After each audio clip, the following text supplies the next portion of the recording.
The crystal chandeliers cast golden light across the private dining room at Vittorio, one of Manhattan's most exclusive Italian restaurants. Lucia Grant moved between the chairs with practiced efficiency, her black server's apron tied neatly at her waist. White blouse crisp, despite the late hour. Tuesday nights were usually slower, but not tonight. 6 men sat around the mahogany table, their conversation a low murmur beneath the soft classical music filtering through hidden speakers. Lucia had learned long ago to make herself invisible during these private gatherings. Wealthy men conducting business didn't want to be interrupted by questions about wine pairings or dessert menus.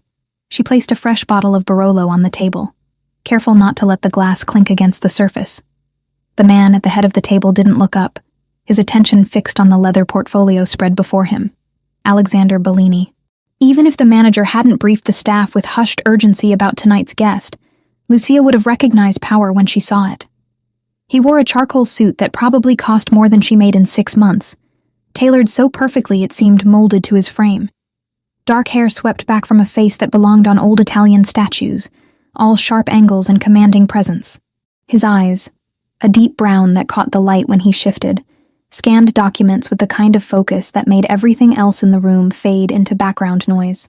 "The terms are acceptable," one of the other men said in English, his accent vaguely European. $80 million for exclusive import rights across the eastern seaboard. Your family will handle distribution through existing channels. Lucia refilled water glasses, her movements mechanical. She'd served hundreds of business dinners in her 3 years at Vittorio. This one looked no different from the others, just men in expensive suits making deals that would never touch her world. "The vineyard contracts are here," another man added, sliding papers across the table. "Signed by the producers in Tuscany. Everything is legitimate." Alexander leaned back in his chair, fingers steepled beneath his chin. "My attorney will review before I sign anything. Standard procedure." The man who'd spoken first laughed, the sound too loud for the elegant room. Of course. We expect nothing less from the Bellini family. Your reputation for thoroughness is well known." Lucia moved toward the far end of the table to collect empty plates. 2 men sat slightly apart from the main conversation, their heads bent close together. They spoke quietly, words tumbling out in rapid syllables that made Lucia's hands still for just a fraction of a second. Sicilian, her grandmother's language, the one Carmela had taught her during long afternoons in their cramped Queen's apartment, insisting that Lucia remember where their family came from, even if they'd been in America for 2 generations. "Tuesday is perfect," one of the men murmured, his Sicilian flowing with an accent that didn't quite match the regional dialect. "The explosives are already positioned at the port. When Bellini signs and moves his operation to the new warehouse location, we detonate. The cartel takes the territory while he's dealing with the chaos." Lucia's heart slammed against her ribs. She kept her face blank, years of service industry training allowing her to maintain the neutral expression of someone who understood nothing. Her hands continued their work, stacking plates with steady movements that betrayed none of the ice spreading through her veins. "The Colombians confirmed?" the second man asked, also in Sicilian, though his accent carried hints of something else beneath it. "Mexican, maybe." The realization made her stomach turn. "Yes. Once Bellini is eliminated, Sinaloa controls everything from Baltimore to Boston. The contract signing is just theater. He won't leave this building alive if the signature doesn't come through tonight." Lucia's mind raced. These weren't Italian businessmen. They were cartel members posing as legitimate wine importers, and Alexander Bellini had no idea he was walking into a trap. She glanced at him across the table. He was reviewing another document, a gold pen poised over the signature line. His second in command, a broad-shouldered man who'd been introduced as Joseph, stood near the door with the kind of stillness that suggested military training. 2 other security personnel flanked the room's entrance, alert, but not alarmed. No one else had noticed the conversation in Sicilian. Why would they? It was a dead language to most people, especially in a city like New York where a dozen languages mixed on every street corner. Lucia picked up her tray of dishes and turned toward the kitchen, her pulse thundering in her ears. She could walk away, pretend she'd heard nothing. She was a waitress, not a hero. Whatever war these men were waging had nothing to do with her. But if she stayed silent, Alexander Bellini would die tonight. Maybe others too, if the explosives at the port were real. Her grandmother's voice echoed in her memory, words spoken during one of their last conversations. before Carmela passed away 3 years ago. We don't turn away from people in danger, Lucia. Our family survived because strangers showed courage when it mattered. You carry that same blood." Lucia set the tray down on the service cart near the wall and picked up the wine bottle she'd opened earlier. Her hands trembled slightly as she approached Alexander's chair, the weight of what she was about to do settling over her like a physical presence. "Excuse me, sir," she said quietly, her voice steady despite the adrenaline coursing through her. "May I refresh your glass?" Alexander glanced up, his dark eyes meeting hers for the first time that evening. Something in his gaze shifted, a flicker of attention that suggested he actually saw her rather than just acknowledging her presence. "Please," he said. Lucia leaned in, angling the bottle over his glass. Her mouth was close to his ear, close enough that her whisper would carry to him alone. She switched to Sicilian, the words flowing with the same fluency her grandmother had drilled into her since childhood. "It's a trap. Don't sign anything. They're planning to kill you tonight." Alexander went absolutely still. Thepin in his hand stopped moving. The small muscle in his jaw flexed once, the only visible reaction to her words. His eyes cut to her face, searching, analyzing. Lucia straightened, moving the bottle away as if she'd simply poured his wine. Her heart hammered so violently she was certain everyone in the room could hear it. For 3 seconds that felt like hours. Nothing happened. Then Alexander set down his pen with deliberate care and pushed back from the table slightly, his posture shifting from relaxed businessman to something far more dangerous. "Gentlemen," he said, his voice carrying the kind of quiet authority that made everyone stop talking immediately. "I've reconsidered. This deal moves too fast for my comfort. We'll postpone the signing until my team completes a full audit of your operations." The man who'd presented the contracts stiffened. "Mr. Bellini, we've been negotiating for months. Everything is in order. Then you won't mind waiting another week while I verify that." Alexander's tone allowed no argument. His eyes flicked to the 2 men who'd been speaking in Sicilian, and Lucia saw the exact moment those men realized something had gone wrong. One of them reached inside his jacket. "Joseph," Alexander said calmly. The security chief moved like water, fluid and impossibly fast. He had the reaching man's arm twisted behind his back before the weapon cleared leather, driving him face first into the mahogany table with enough force to rattle the wine glasses. Chaos erupted. The second Sicilian-speaking man lunged toward Alexander, but 2 more security personnel materialized from positions Lucia hadn't even noticed, intercepting him mid-stride. Chairs crashed backward.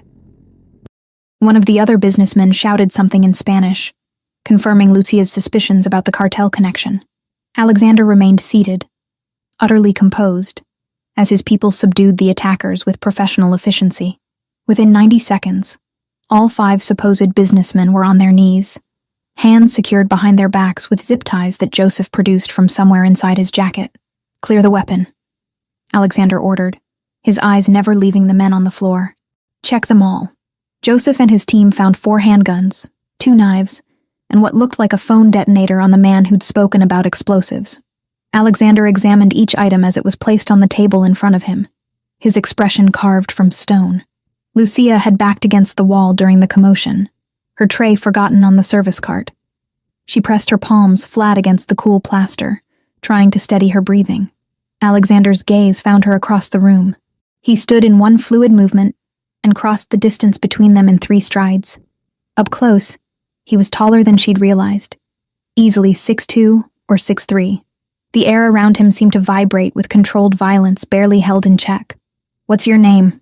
he asked, his Sicilian carrying the authentic Palermo accent of someone who'd grown up speaking it. "Lucia," she managed. "Lucia Grant. You speak Sicilian." It wasn't a question, but she nodded anyway. "My grandmother taught me. She was from a village near Palermo, and you understood what they said." "Yes." Her voice came out steadier now.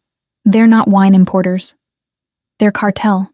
Sinaloa, I think, based on the accent underneath the Sicilian. They mentioned explosives at the port and taking territory after you signed the contract. This was supposed to be an ambush." Alexander studied her face with an intensity that made her feel exposed, as if he could see past her server's uniform to every secret she'd ever kept. "You could have stayed silent, pretended you heard nothing." "I could have," Lucia agreed. Her grandmother's face flashed through her mind again. But I didn't. Something shifted in Alexander's expression, not quite a smile, but a softening around his eyes that suggested approval. He turned to Joseph, switching back to English. Get Marco on the phone. Tell him to check the new warehouse at the port. If there are explosives, I want them found and disarmed within the hour. On it, boss. Joseph already had his phone out, stepping away to make the call. Alexander returned his attention to the men on the floor. Sinaloa cartel. Interesting choice, gentlemen. You're a long way from Mexico. The man who'd led the negotiations spat blood onto the hardwood floor. You're already dead, Bellini. This territory belongs to us now. You just don't know it yet. I disagree. Alexander's voice remained conversational, almost pleasant. But we'll have plenty of time to discuss your mistakes. Joseph, call our friends at the precinct. Tell them we have a gift for them. Multiple weapons charges, conspiracy to commit murder, attempted fraud. That should keep them occupied while we have a longer conversation about their employers.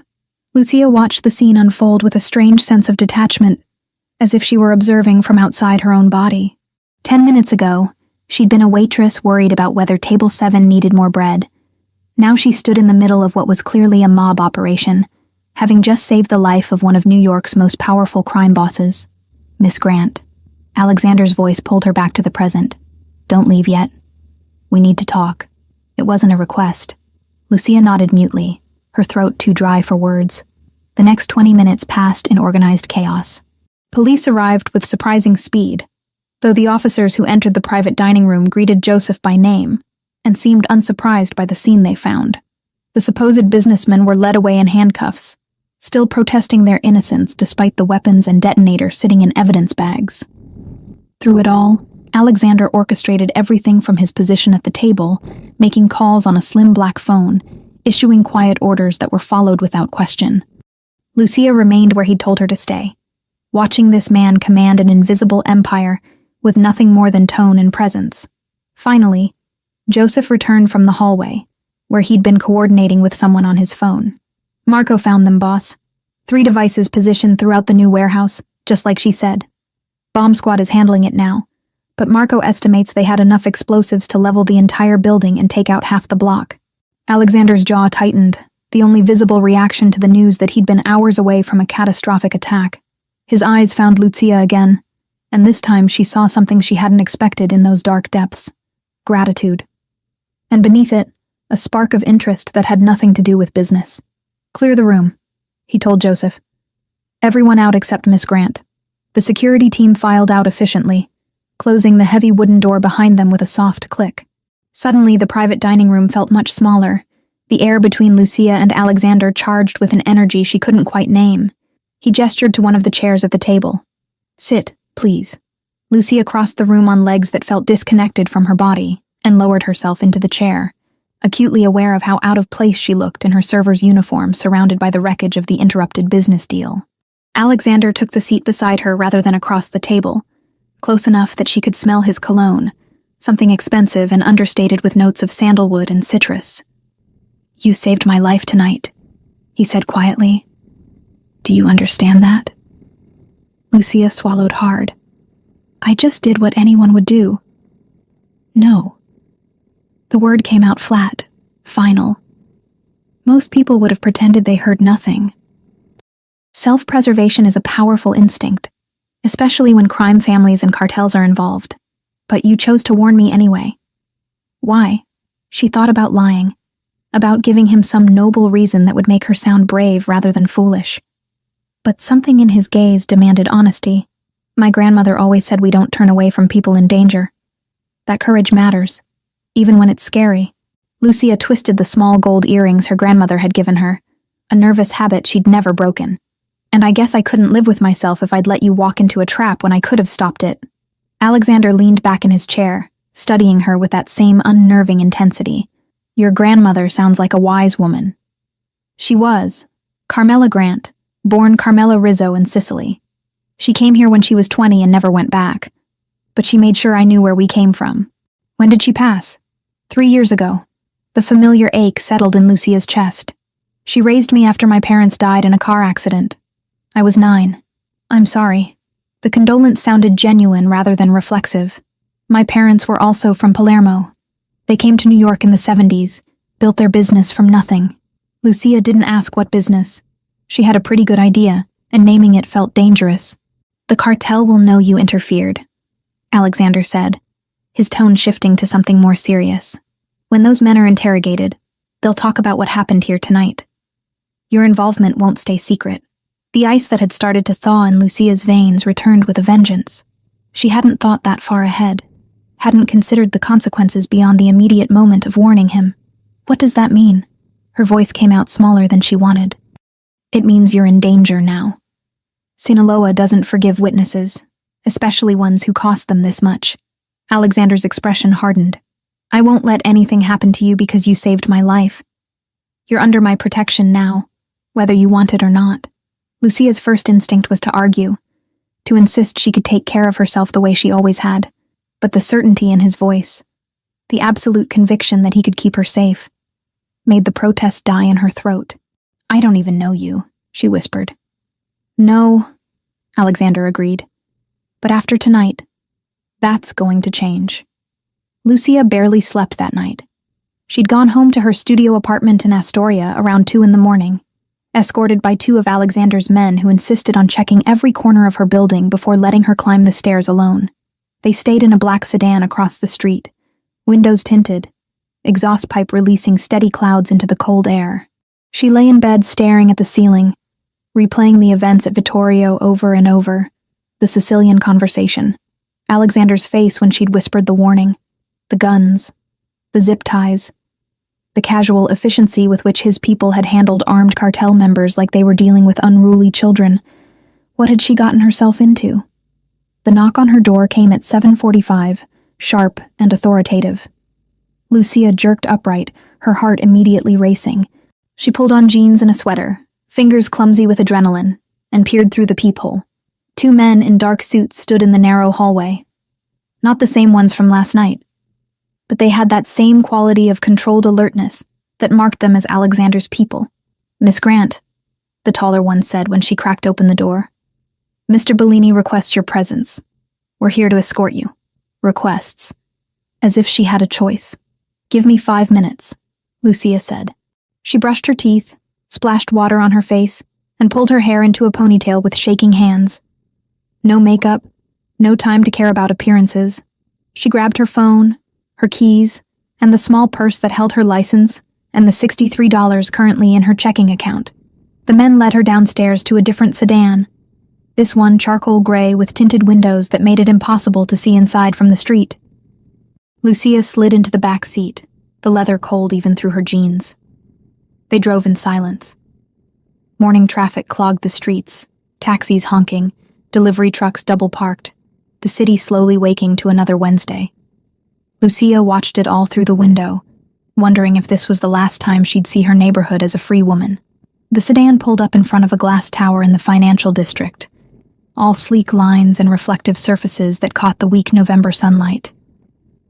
The men escorted her through a lobby filled with marble and modern art, past security guards who nodded recognition, into an elevator that required a key card to access the top floors.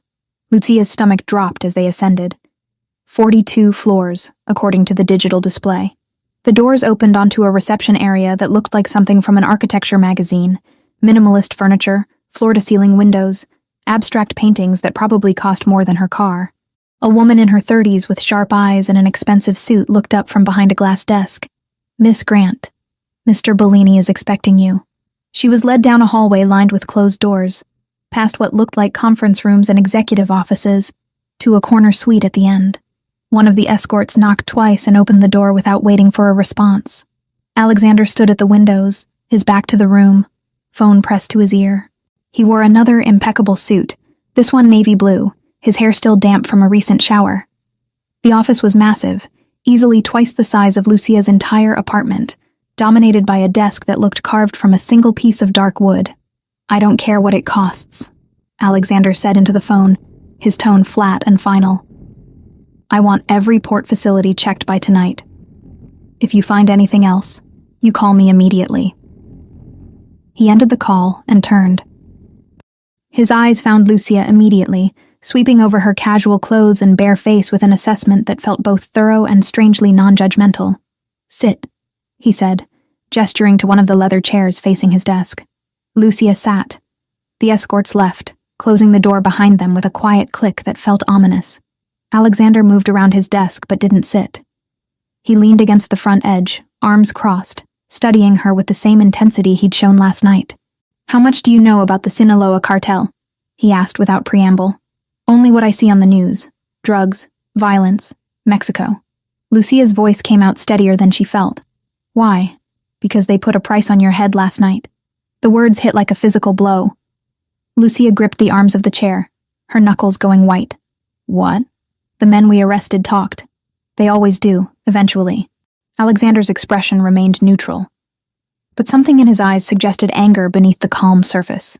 "They reported back to their handlers before the police took them. Your description, your name from the restaurant's employee records, everything.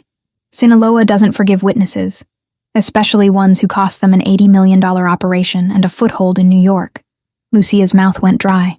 "I'm just a waitress. I don't know anything else about their operation. I can't hurt them.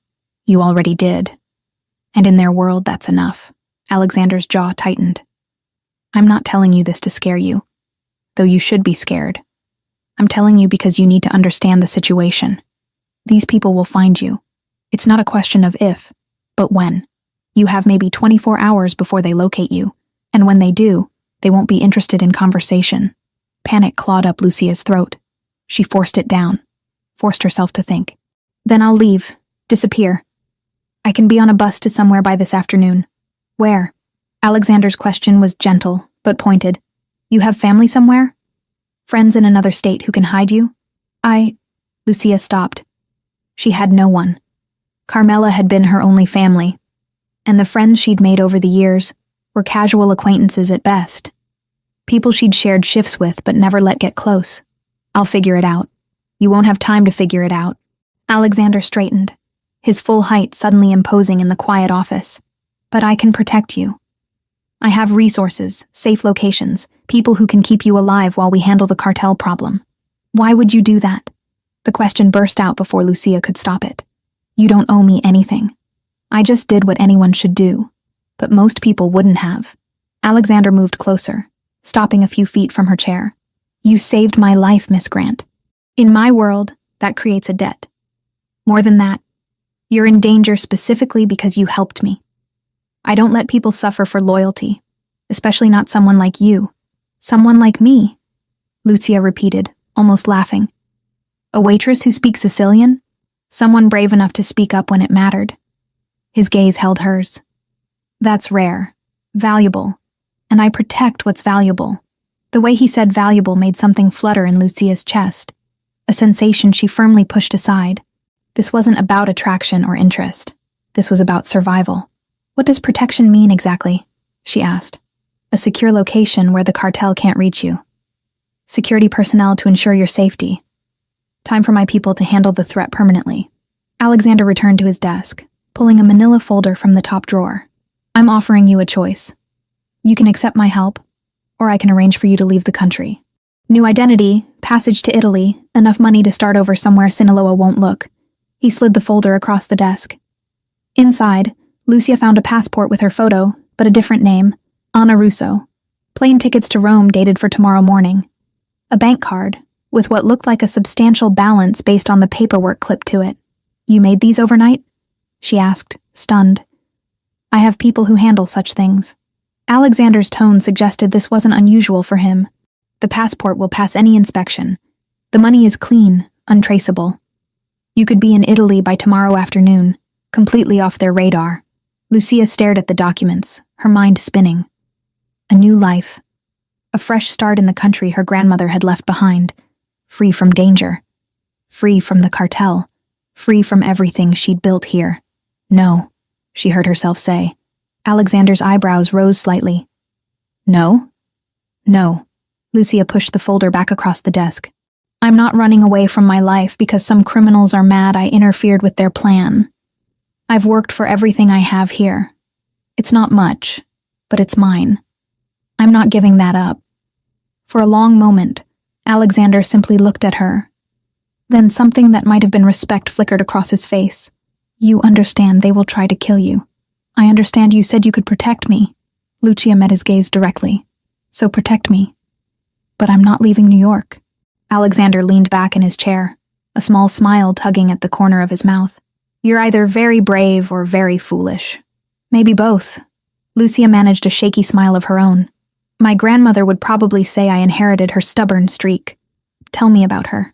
The request surprised Lucia. We have time, and I'd like to know more about the woman who taught you to speak like you're from Palermo. So Lucia told him. About Carmela Rizzo, who'd left Sicily at 20 with nothing but a suitcase and determination. Who'd married young, lost her husband to a construction accident, and raised 3 children while working 2 jobs. Who'd taken in her orphaned granddaughter without hesitation and made sure Lucia never forgot where their family came from. She died 3 years ago. Lucia finished, twisting the gold earrings. Heart attack. She was 71. I found her in her chair, knitting needles still in her hands. I'm sorry. Alexander's condolence carried genuine sympathy. It sounds like she was an impressive woman. She was everything. Lucia's throat tightened. After my parents died, she was all I had. When I lost her, I was completely alone. I understand that feeling. Alexander's expression softened slightly. My parents were also from Palermo. They came here in the 70s, built their business from nothing. My father died when I was 23. My mother 2 years later.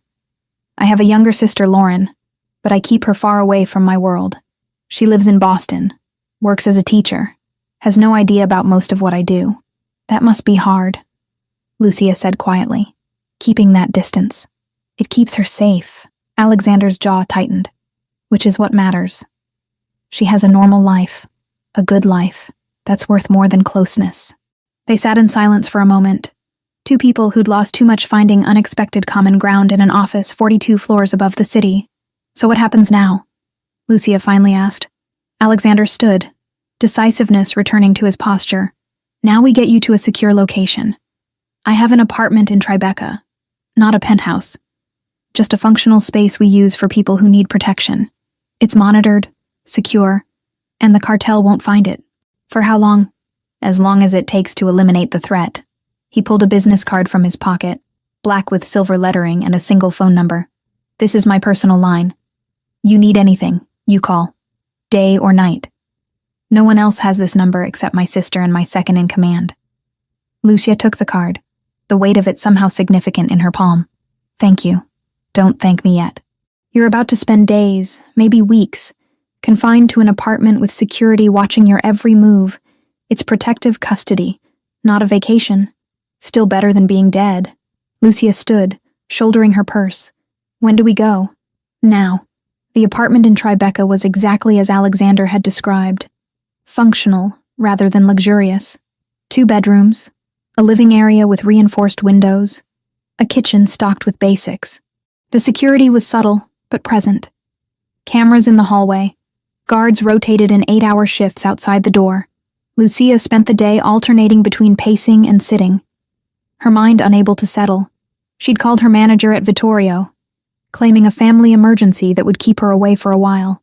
The lie came easily, smoothly. Another small piece of her normal life slipping away. Alexander returned around 9 that evening, carrying bags from a nearby Italian deli. I thought you might be hungry. They ate at the small dining table, conversation flowing more easily than Lucia had expected. He asked about her life. Her dreams before circumstances had narrowed her options. She found herself talking about the languages she'd wanted to study, the degree she'd planned to pursue before money became impossible. What would you do? Alexander asked. If money wasn't an issue. If you could study anything, be anything. Lucia considered the question, unused to thinking beyond the immediate concerns of rent and bills. I'd study linguistics, maybe work as a translator or interpreter. Use the languages I know to actually help people, not just take drink orders. You speak more than Sicilian? Italian, Spanish, some French. I taught myself from library books and online courses. She shrugged, embarrassed. It's not formal education, but I'm fluent enough. Alexander's expression turned thoughtful. That's a valuable skill set. More valuable than you probably realize. When he stood to leave an hour later, Lucia walked him to the door. He paused on the threshold, seeming to debate something internally. You surprised me today, he finally said. Most people would have taken the escape route. Run as far and fast as possible. I'm not most people. Lucia managed a tired smile. Apparently I'm stubborn and foolish. Brave. Alexander corrected quietly. The word you're looking for is brave.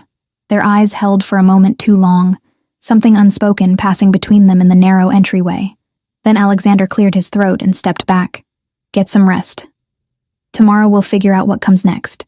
After he left, Lucia locked the door and leaned against it, her heart beating faster than the situation warranted.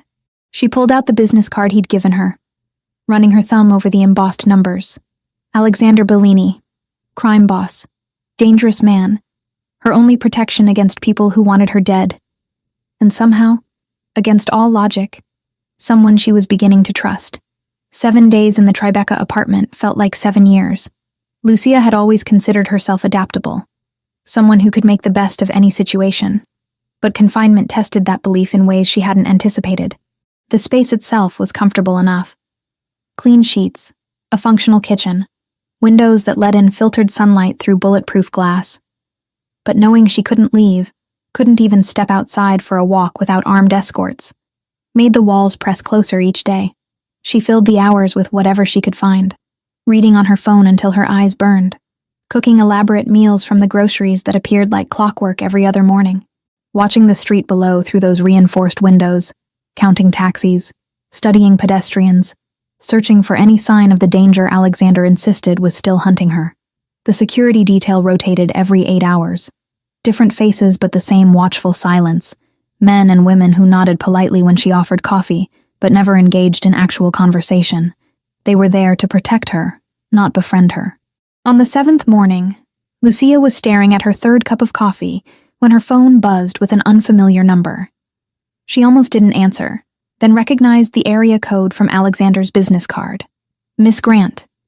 His voice carried clearly through the speaker. How are you holding up? Lucia glanced around the apartment, at the books she'd already read twice, the television she'd watched until the programs blurred together. I'm going quietly insane, if we're being honest. But I'm alive, so there's that. A low chuckle reached her ear. Fair assessment. I have a proposition that might help with the sanity issue. I'm listening. My people confirmed continued cartel activity in the city. They're looking for you, which means you need to stay protected. But you don't need to stay idle. He paused. I have several meetings scheduled this week with Italian suppliers, legitimate business contacts for the import company. I need a translator who understands not just the language but the cultural context. Someone who can read between the lines. Lucia's pulse quickened. You want me to work for you? I want to put your skills to use while you're under my protection. The meetings will be in secure locations. You'll have security the entire time. And it gives you something productive to do, besides count ceiling tiles. What kind of meetings? Olive oil importers from Tuscany today. Wine distributors from Piedmont on Thursday. All legitimate operations. Nothing that would put you in danger beyond what already exists. His tone shifted slightly. This isn't charity, Lucia. I genuinely need someone with your language abilities. Most translators I hire are competent, but they miss nuances. You wouldn't. The use of her first name sent an unexpected warmth through her chest. She pushed it aside, focusing on the practical aspects. Where would these meetings happen? My office, conference rooms in neutral buildings, a few restaurant locations I control. You'd never be exposed or vulnerable. And you'd be compensated properly, not as a favor, but as an employee. Lucia walked to the window, pressing her palm against the cool glass. Below, the city moved in its endless rhythm. Delivery trucks, business people with coffee, dog walkers navigating crowded sidewalks. Life continuing while she remained frozen in place. When's the first meeting? She asked. 2 hours. I'll send a car. The offices of Bellini Import Solutions occupied 3 floors of a building in Midtown, far more corporate and legitimate-looking than Lucia had expected. Glass-walled conference rooms, assistants typing at sleek desks, the hum of normal business operations that could have belonged to any successful company. Alexander met her in the lobby himself, dressed in a charcoal suit that made his dark eyes appear even more intense. Thank you for coming. Thank you for giving me something to do besides memorize wall textures. Lucia had dressed in the most professional clothes the security team had retrieved from her apartment. Black pants and a cream blouse that felt inadequate next to the expensive fabric surrounding her. You look fine. Alexander's gaze swept over her once, quick and assessing. The Tuscany delegation arrives in 20 minutes. 3 representatives from a family-owned olive grove that's been producing oil for 6 generations. They speak English but prefer Italian for business discussions. They're also very traditional, very proud. Respect matters more than anything. Understood. He led her to a conference room where Joseph was already setting up laptops and presentation materials. The older man nodded at Lucia with something that might have been approval. She knows what she's doing, Alexander told Joseph. Let her work. The Italians arrived precisely on time, 3 men in their 50s and 60s wearing suits that had clearly been tailored in Europe.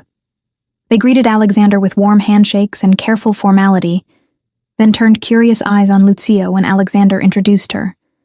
This is Lucia Grant, my translator for today's meeting. She speaks Italian and Sicilian fluently.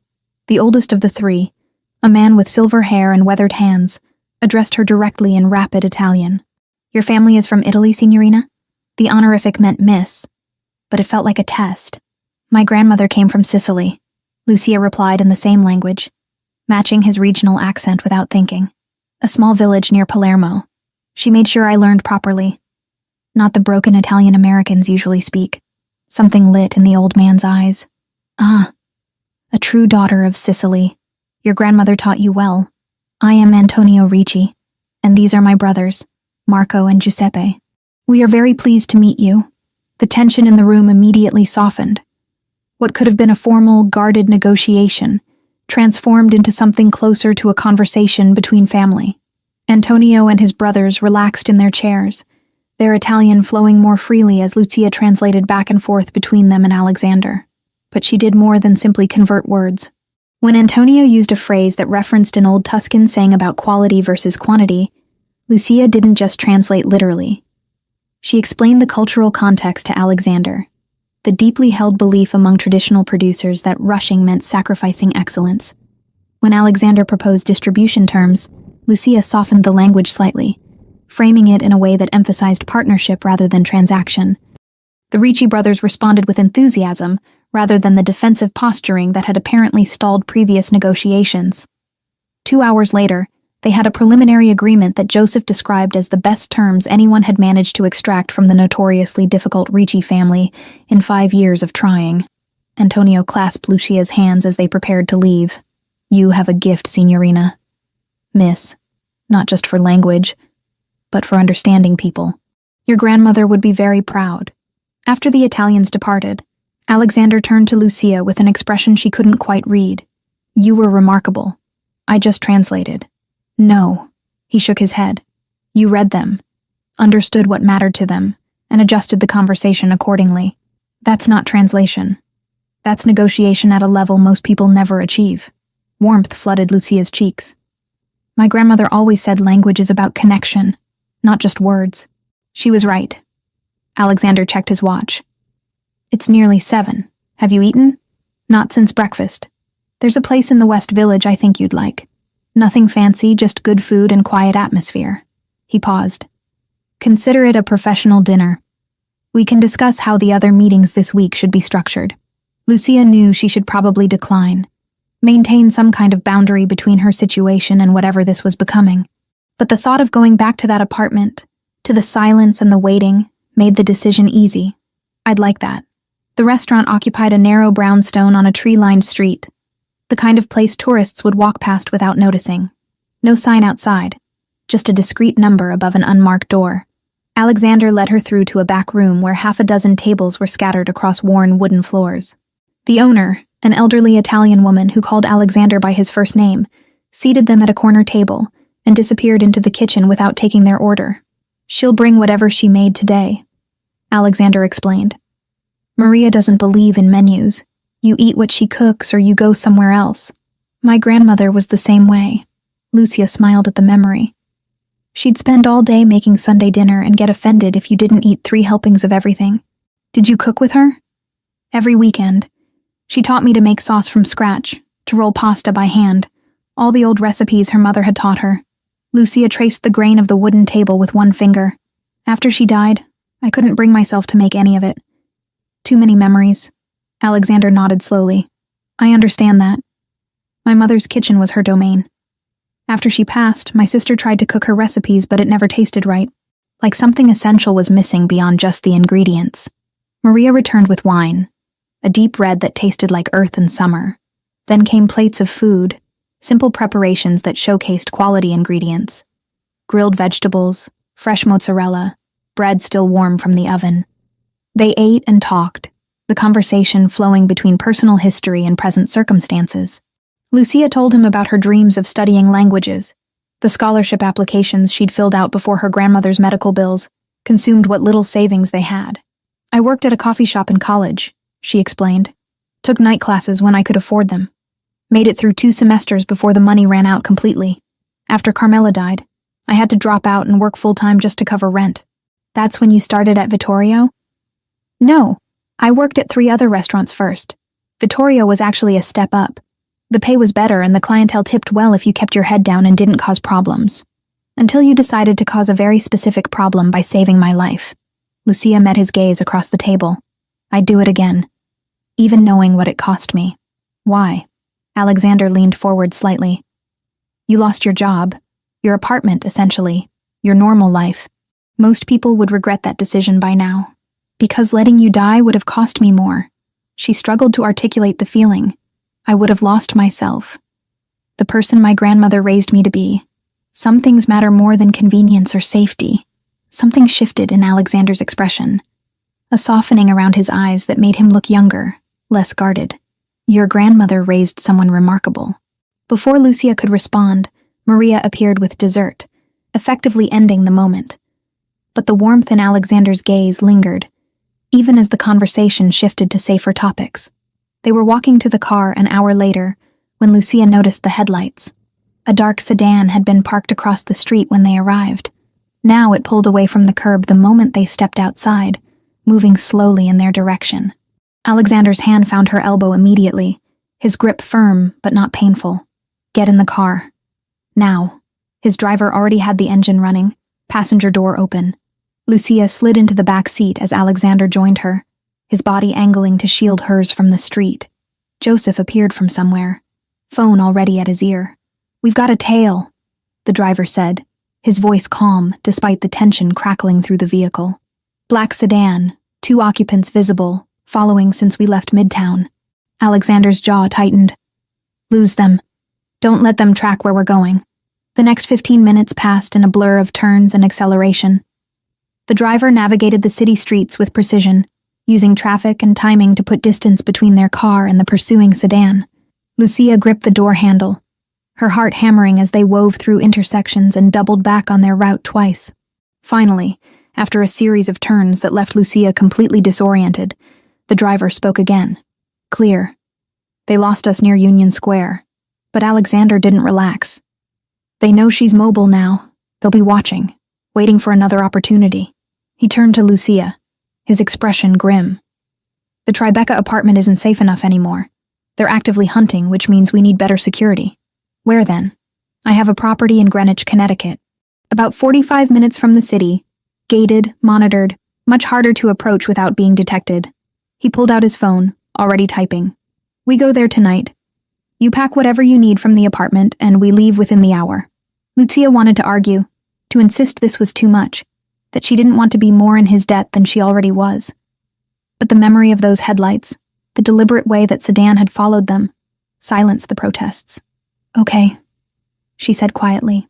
Alexander's hand found hers in the darkness of the back seat, his fingers warm and steady. I meant what I said. I won't let them hurt you.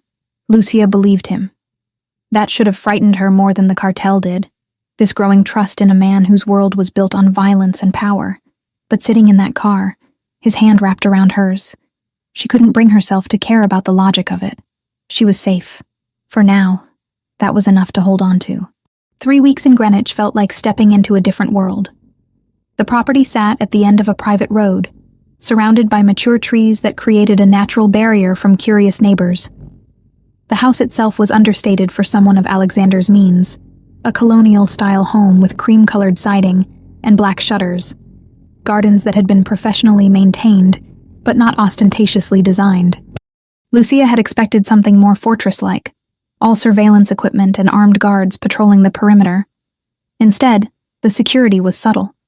Cameras hidden in landscaping, sensors embedded in the driveway, a team that rotated through a converted carriage house at the edge of the property. Present, but not intrusive. Her bedroom occupied the second floor, overlooking the back garden where late autumn had painted the remaining leaves in shades of rust and gold. The furniture was simple but well made, the kind of pieces designed for comfort rather than display. Someone had stocked the closet with clothes in her size. Casual items that suggested whoever did the shopping understood she wasn't the designer label type. The first few days, Lucia barely saw Alexander. He commuted to the city for meetings, returning late in the evenings to disappear into his home office. She spent the time exploring the house, reading from the surprisingly extensive library, teaching herself to use the professional-grade espresso machine in the kitchen. On the fourth morning, she found Alexander already in the kitchen when she came downstairs. He stood at the counter in jeans and a navy sweater, the most casual she'd seen him, reading something on his tablet while coffee brewed. "Morning," he said without looking up. "I'm working from home today. Hope that doesn't bother you. It's your house." Lucia moved to pour herself coffee from the pot he'd already made. "I'm the intruder here. You're a guest under my protection. Not the same thing." He finally glanced up, his gaze lingering on her for a moment before returning to the tablet. "Joseph is sending over contracts from 2 potential suppliers in Rome. I'll need your assessment of the language. Make sure nothing's buried in the translations we received. You want me to work on them today?" "If you're willing." The office has a second desk and better internet than the rest of the house. So began a routine that evolved naturally over the following weeks. Mornings in the kitchen, Alexander making coffee while Lucia prepared breakfast. Conversations about everything from politics to childhood memories flowing easily in the quiet hours before the day's demands took over. Days spent working in his home office, Lucia at the second desk he'd cleared for her, translating contracts and correspondence while Alexander handled the legitimate and less legitimate aspects of his business. She discovered she had a talent for the work beyond just language skills. Reading contracts revealed patterns, connections between suppliers and distributors that told stories about relationships and power dynamics. She'd point out clauses that seemed innocuous but could be leveraged, terms that looked favorable but contained hidden costs.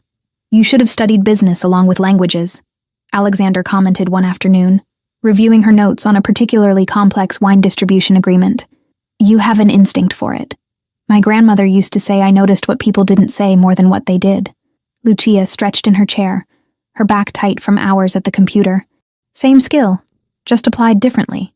It's valuable. More valuable than you probably realize." He closed the laptop and stood. "Walk with me.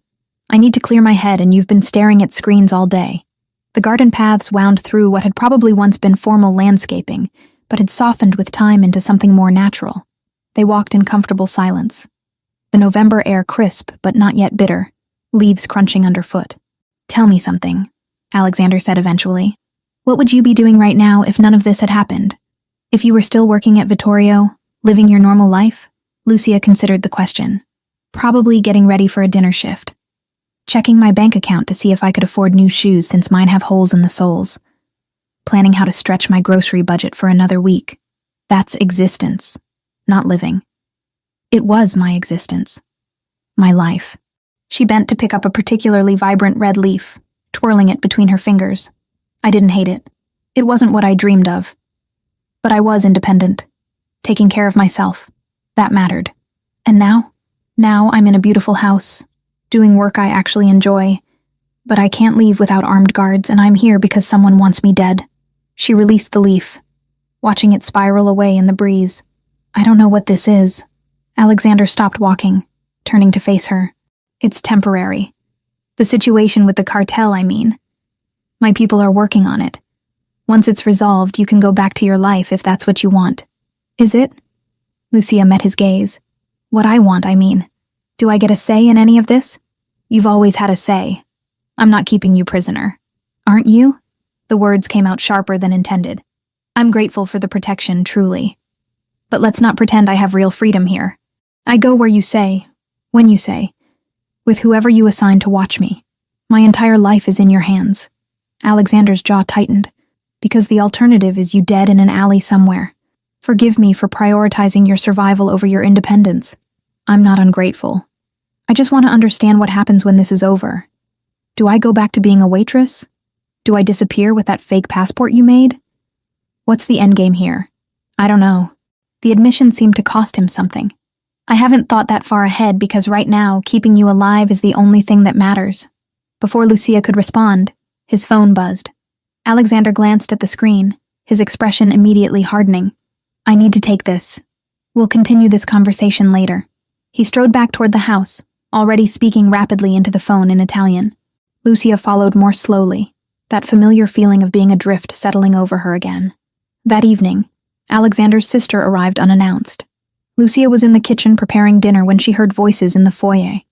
A woman's laugh followed by Alexander's lower tones. She wiped her hands on a towel and moved to the doorway. The woman embracing Alexander was petite, maybe 5'3", with the same dark hair and brown eyes but softer features. She wore jeans and a Boston University sweatshirt, canvas bag slung over one shoulder, looking nothing like the polished professionals Lucia had seen in Alexander's office. You said you'd visit last month, the woman was saying, poking Alexander in the chest. Then last week. I figured if you wouldn't come to me, I'd come to you. Lauren. Alexander's tone carried warning and affection in equal measure. You should have called first. And give you time to tell me not to come? No chance. Lauren's eyes found Lucia hovering in the kitchen doorway. Oh, you have company. I didn't realize. I'm sorry. This is Lucia Grant, Alexander said, his hand moving to the small of Lauren's back, gently pushing her forward.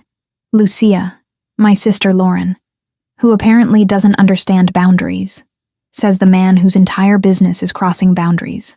Lauren extended her hand to Lucia with a warm smile. It's nice to meet you. Alex never has guests here, so you must be someone special. Heat crept up Lucia's neck. I'm working for your brother temporarily. He's been kind enough to let me stay here while some business issues get resolved. Business issues. Lauren's gaze flicked to Alexander with obvious skepticism. Right. And I'm the Queen of England. Lauren. Alexander's voice carried clear warning now. Fine. I'll behave. Lauren sniffed the air. Something smells amazing. Are you cooking? Just pasta with vegetables. Nothing fancy. Lucia gestured back toward the kitchen. There's plenty if you'd like to stay for dinner. I'd love to.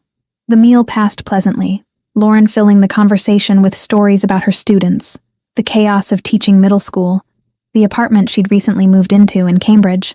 She had an easy warmth that made Lucia relax despite the awkwardness of the situation.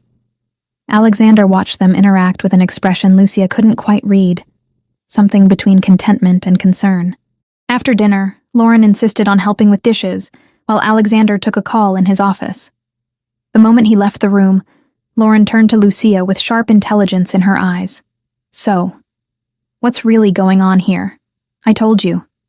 I'm working for him and needed a safe place to stay. Lucia. Lauren's tone was gentle but firm. I haven't seen my brother in 6 months. He never works from home, never has people stay here. This place is his sanctuary from everything else in his life. So either you're in serious danger and he's protecting you, or something else is happening. Maybe both. Lucia dried a plate slowly, debating how much to share. The danger part is true. I witnessed something I shouldn't have, and now the wrong people want to make sure I can't testify. And Alex is keeping you safe. Yes. Lauren nodded, filing away the information without pressing for details she clearly knew better than to ask about. He's good at that. Keeping people safe, I mean. Sometimes too good.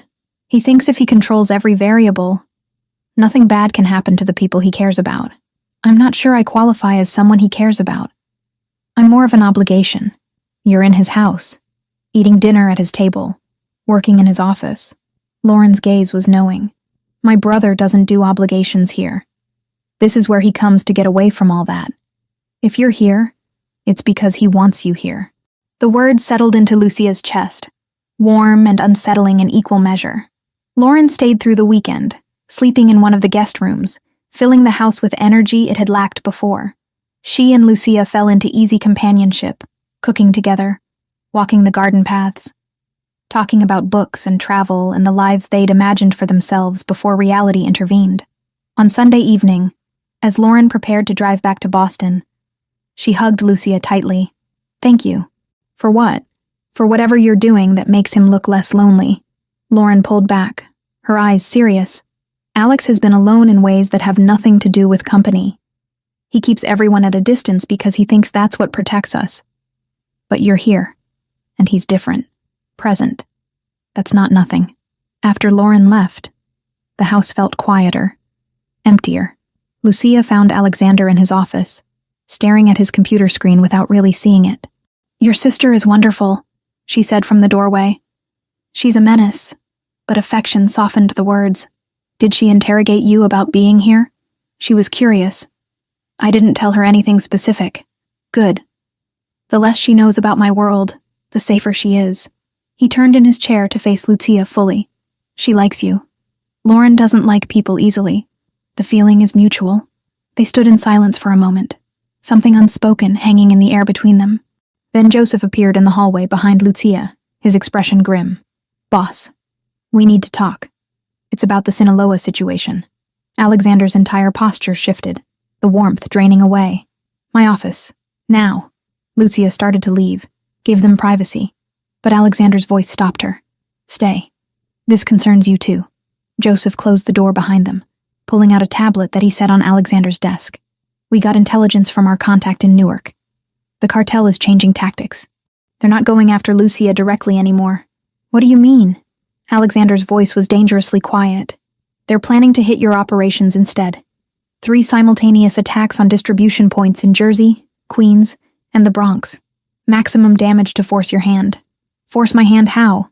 Joseph's gaze flicked to Lucia, then back to Alexander. "They're going to demand you hand her over in exchange for backing off. They want to make it too expensive for you to protect her. Make you choose between one witness and your entire empire." Lucia's stomach dropped. "When?" "We don't have an exact timeline.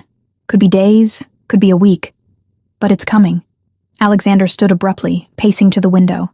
"Double security on all locations. Move the high-value inventory to secondary sites. I want surveillance on every approach route to our facilities." "Boss, even with all that, if they hit 3 places at once, we're going to take losses. Significant losses." Joseph's tone was careful. "The question is whether the losses are worth it. Are you suggesting I give them what they want?" "I'm suggesting we consider all options." "No." The single word cut through the room like a blade. "Absolutely not. I don't negotiate with cartels, and I don't sacrifice people under my protection. We prepare for the attacks, we defend what's ours, and we make them regret ever targeting my operations. This could turn into a war," Joseph warned. "Full scale, messy, with bodies in the street kind of war. Then that's what it becomes." Alexander's voice was ice. "Set up a meeting with the families in Boston and Philadelphia. If Sinaloa wants to play this game, they'll find out what happens when they go against the entire eastern seaboard." Lucia stood frozen as Joseph nodded and left the room. Alexander remained at the window, his back to her, shoulders rigid with barely contained fury. "You're going to start a war," she said quietly. "Because of me." "No. They started this war when they tried to ambush me, and then decided to hunt someone who saved my life." He turned, and the raw intensity in his eyes made her breath catch. "This isn't your fault, Lucia. Don't take responsibility for their choices. But if I wasn't here, if you just gave them what they wanted, you could avoid all of this." Alexander crossed the room in 3 strides, stopping close enough that she had to tilt her head back to meet his gaze. "Is that what you think? That your life is worth less than some money and territory? I think a lot of people could die because I overheard a conversation, and hundreds more would have died if you'd stayed silent." His hands came up to frame her face, thumbs brushing her cheekbones. "You saved my life, Lucia. You gave me information that prevented a catastrophic attack. I'm not going to repay that by throwing you to the wolves." "Why?" The question came out as barely more than a whisper. "Why does it matter so much to you?" Alexander's expression shifted, something vulnerable breaking through the controlled exterior. "Because you're not just an obligation or a witness to protect. You haven't been for weeks now. Then what am I? Someone who made me remember that not everyone in my world is calculating angles and playing power games. Someone who speaks her mind and makes terrible coffee and gets genuinely excited about olive oil contracts." His voice dropped lower. "Someone who brought something real into a life that hasn't felt real in longer than I can remember." Lucia's heart hammered against her ribs. "Alexander, I know this is complicated. I know the timing is terrible, and the situation is impossible. But I need you to understand that I'm not doing this out of obligation or pride or business strategy. His forehead touched hers, his breath warm against her skin.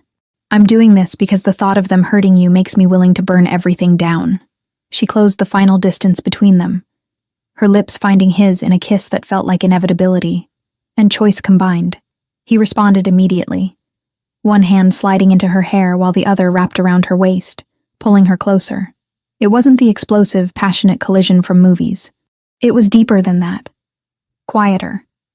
A recognition of something that had been building between them for weeks, finally finding expression. When they finally broke apart, both breathing harder, Lucia rested her forehead against his chest. "This is a terrible idea," she murmured. "Probably the worst I've ever had." Alexander's arms tightened around her. "But I'm done pretending it's not happening." They stood like that for a long moment, wrapped in each other while outside the window, darkness settled over Greenwich, and somewhere in the city, a cartel planned their next move. The storm was coming, but for now, in this quiet office with autumn wind rattling the windows, Lucia let herself believe that maybe, just maybe, they'd find a way through it together. 2 weeks after that kiss in Alexander's office, Lucia woke to winter sunlight streaming through the bedroom windows in Greenwich. The relationship between them had shifted into something both easier and more complicated. Stolen moments in the morning over coffee, his hand finding hers during walks through the frost-covered garden, conversations that stretched late into the night about everything and nothing. But the danger hadn't disappeared. If anything, it had grown more urgent. By early December, the city had sharpened at the edges. Darker mornings, colder wind, longer shadows that seemed to follow her into every room. Lucia found Alexander in his office on a gray December morning, phone pressed to his ear, his expression carved from stone. She paused in the doorway, recognizing the tone he used when dealing with serious business. "I don't care what it costs you," he was saying. "The cartel is moving against my operations, which means they're moving against the stability of the entire Eastern Corridor. You want chaos spilling into your territory when they think they can take whatever they want?" A pause. Then, "Good. I'll have Joseph send the details. We coordinate everything through secure channels from now on." He ended the call and pinched the bridge of his nose, exhaustion clear in the lines around his eyes. "Boston?" Lucia asked quietly. "Philadelphia, actually. That's the third call this morning." Alexander set the phone down.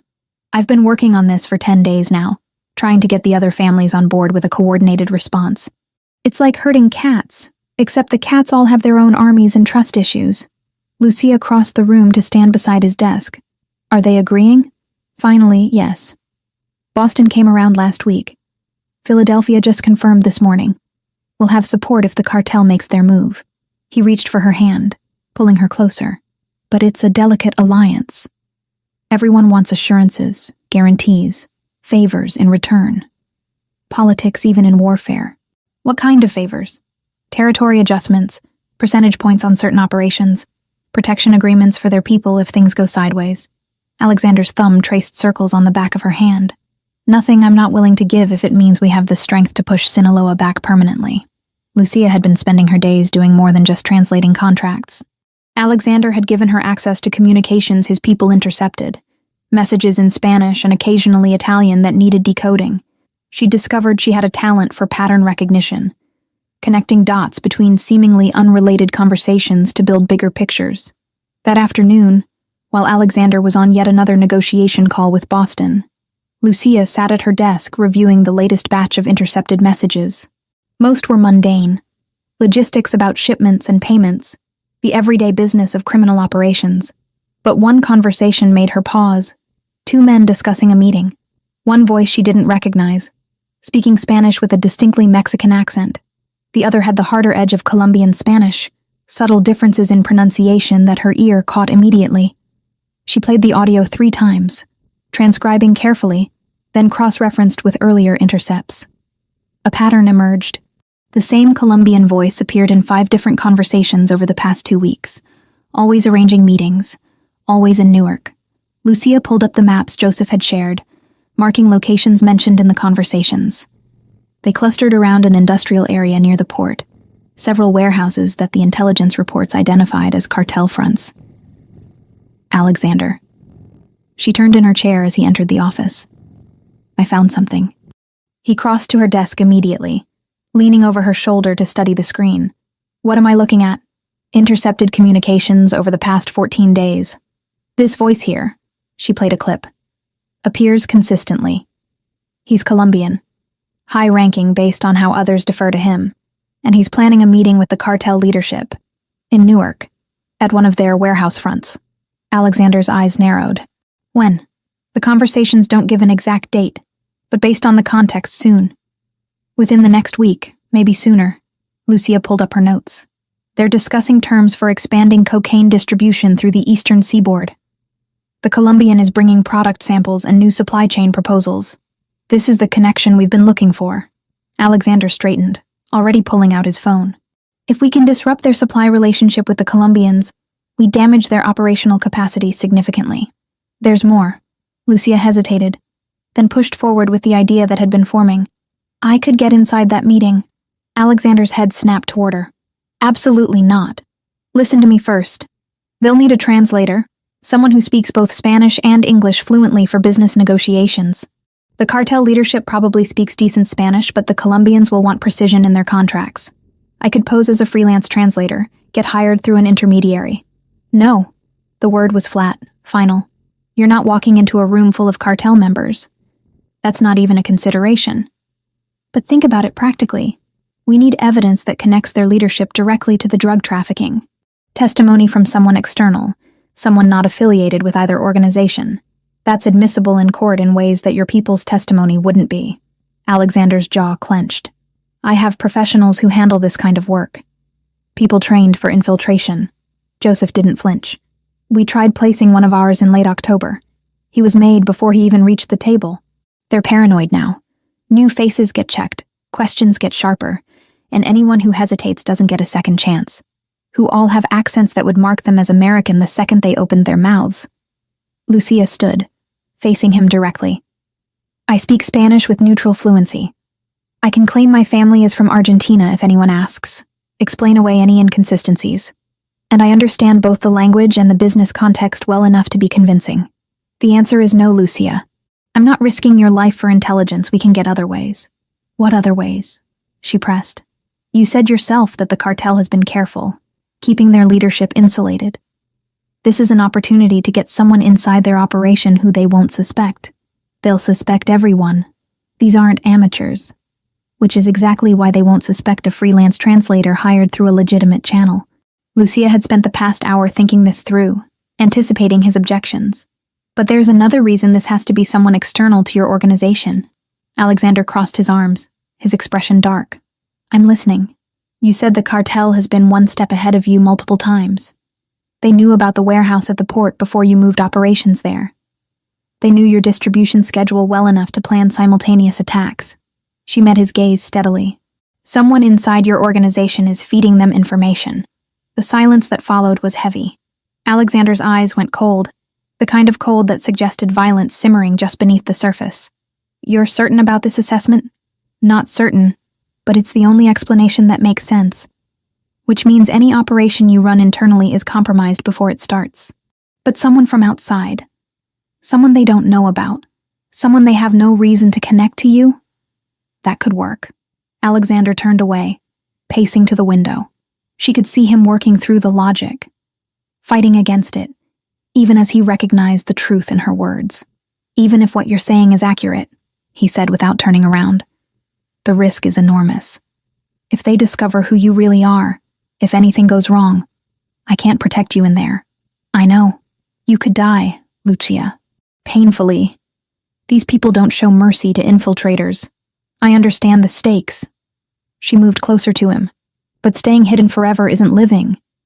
The cartel isn't going to stop hunting me just because time passes. They'll wait months, years if necessary, for an opening. The only way I get my life back is if their leadership is taken down completely. Alexander finally turned to face her. There has to be another way. If there is, we haven't found it. Lucia reached for his hand. You've been protecting me for weeks now, keeping me safe, giving me a place to hide. I'm grateful for that, truly. But I need to be part of the solution, not just the problem everyone's trying to manage. He studied her face for a long moment, conflict clear in his expression. You're not a problem. Then let me help end this. On my terms. Lucia. Please. She squeezed his hand. I can do this. I know I can. But I need you to trust me. Alexander closed his eyes, and she could see the war playing out behind his controlled exterior. Protection versus pragmatism. Emotion versus strategy. Finally, he opened his eyes. I need to verify something first. If what you're saying about needing external testimony is true, if the FBI actually needs this kind of evidence, then we consider it. But I'm not making this decision without confirming every aspect. Who will you ask? I have a contact. Someone who owes me favors and won't ask too many questions. He pulled out his phone. But if I do this, if I even consider letting you walk into that meeting, we do it my way. Complete security protocols, extraction team on standby, audio surveillance, and the first sign of trouble, we abort. Non-negotiable. Agreed. The call took 20 minutes. Alexander spoke in careful code, discussing hypothetical situations and legal requirements. When he hung up, his expression was grim. The FBI has been investigating Sinaloa's eastern operations for 18 months. They have circumstantial evidence, but nothing solid enough for prosecution that would stick. They need direct testimony linking leadership to trafficking operations, preferably with documentation or recordings to support it. He set the phone down heavily. Your assessment was correct. An external witness with no criminal connections would be invaluable to their case. He exhaled slowly, as if weighing every word. They won't touch it without clean procedure, he added. Statements, recordings, chain of custody. Everything has to be airtight, or it dies on a prosecutor's desk. Joseph says they can put you under limited use protections for what you say in character, but only if you stay inside the plan. Lucia felt relief and terror in equal measure. So we do this. We plan it carefully, meticulously. And if at any point I think the risk outweighs the potential gain, we stop. Alexander's gaze was intense. I mean it, Lucia. Your safety comes before any intelligence gathering or FBI cases. I understand. The next 5 days passed in intensive preparation. Joseph brought in members of Alexander's security team who had experience with undercover operations. They drilled Lucia on her cover story until she could recite it in her sleep. Ana Russo, freelance translator based in Hoboken, recently relocated from Buenos Aires. References available from 3 different translation agencies that Joseph's people had created overnight. They practiced her responses to common questions, taught her how to identify exits in unfamiliar spaces, gave her hand signals for communicating with the surveillance team that would be monitoring from outside the warehouse. She learned basic self-defense moves, enough to buy herself a few seconds if things went wrong. Your goal isn't to fight your way out, the security instructor told her on the 3rd day. Your goal is to stay alive long enough for extraction, make noise, create chaos, give us the opening we need to get to you. Lucia practiced the emergency signal until her fingers cramped. A specific pattern of taps on any hard surface that would trigger immediate response from the team. Alexander watched most of the training sessions from the periphery, his presence a constant reminder of what was at stake. At night, back in Greenwich, they didn't talk about the operation. Instead, they existed in a strange suspended state, cooking dinner together, watching movies on the couch, maintaining normalcy that both knew was temporary. On the 5th night, the evening before the operation, Lucia couldn't sleep. She found Alexander in his office at 2 a.m, staring at surveillance photos of the Newark warehouse where the meeting would take place. You should be resting, he said without turning around. So should you. She entered the room, closing the door behind her. Can't stop thinking about tomorrow? I'm reviewing exit routes, backup positions for the extraction team, contingencies for every scenario I can imagine. He finally looked at her. And I keep coming back to the fact that I'm letting you walk into a building full of people who want you dead. You're not letting me do anything. This is my choice. Doesn't make it easier. He stood, crossing to where she waited. If anything happens to you tomorrow because I agreed to this plan, I won't forgive myself. Lucia reached up to cup his face, feeling the tension in his jaw. Then make sure your team is as good as you say they are. Make sure the plan is solid. And trust that I can handle myself in there. I do trust you. It's everyone else I don't trust. She pulled him down into a kiss, pouring everything she couldn't articulate into the contact. Fear, determination, affection that had grown deeper than she'd intended to allow. When they broke apart, his forehead rested against hers. "Come back to me tomorrow," he whispered. "Whatever happens in that warehouse, you come back." "I will." She meant it with everything she had. "I promise." They stood wrapped in each other as the clock ticked toward morning, toward the moment when Lucia would step into the role of Ana Russo and walk into the most dangerous situation of her life. Outside, winter wind rattled the windows. Inside, two people held onto each other against the uncertainty of what dawn would bring. The warehouse in Newark looked abandoned from the outside, exactly the kind of unremarkable industrial building that people drove past without a second glance. Rusted metal siding, cracked pavement in the parking area, a faded sign for a plumbing supply company that had probably gone out of business years ago. Lucia sat in the passenger seat of an unmarked sedan 3 blocks away, dressed in gray slacks and a coral blouse that projected professionalism without drawing attention.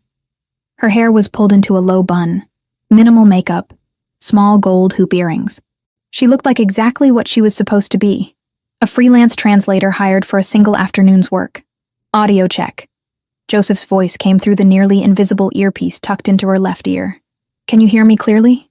"Yes," Lucia said quietly, adjusting the thin silver necklace that concealed a microphone capable of picking up conversations from 15 feet away.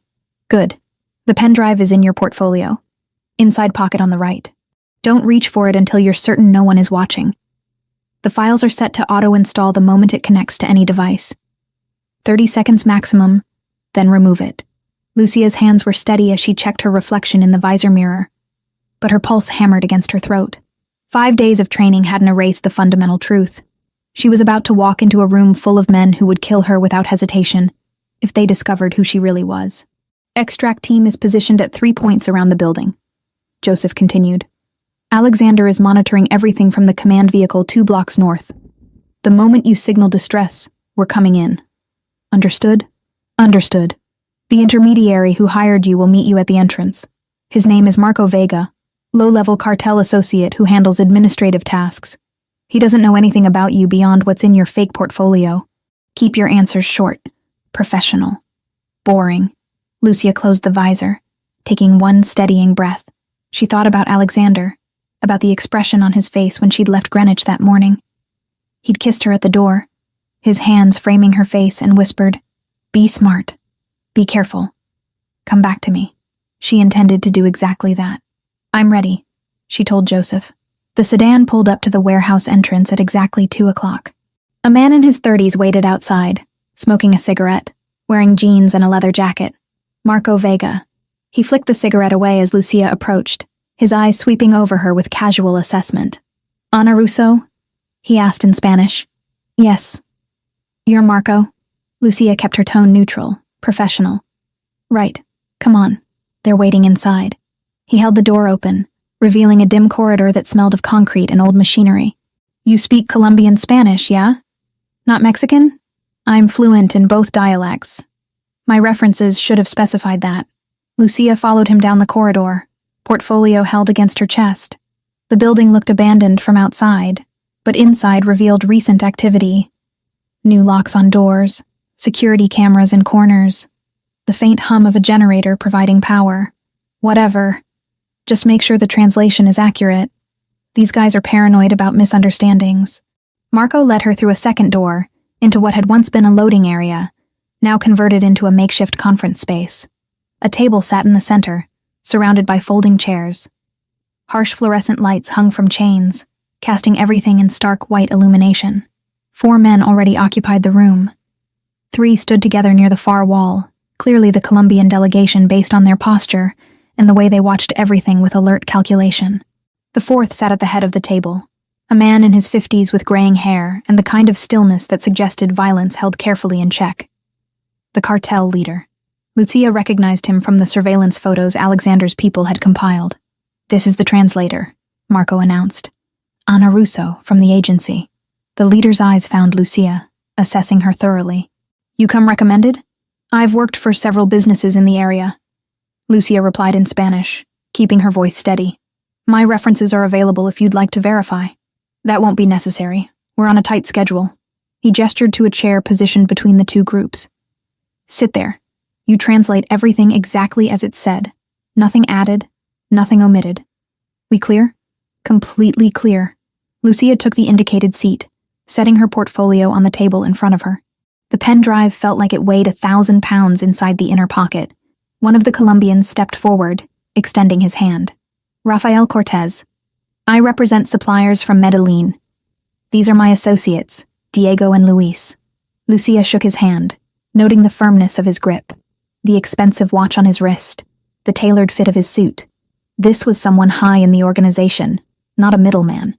Shall we begin? Rafael asked in Colombian Spanish, his accent pure paisa. For the next 40 minutes, Lucia translated negotiations that made her skin crawl. Cocaine shipments measured in tons.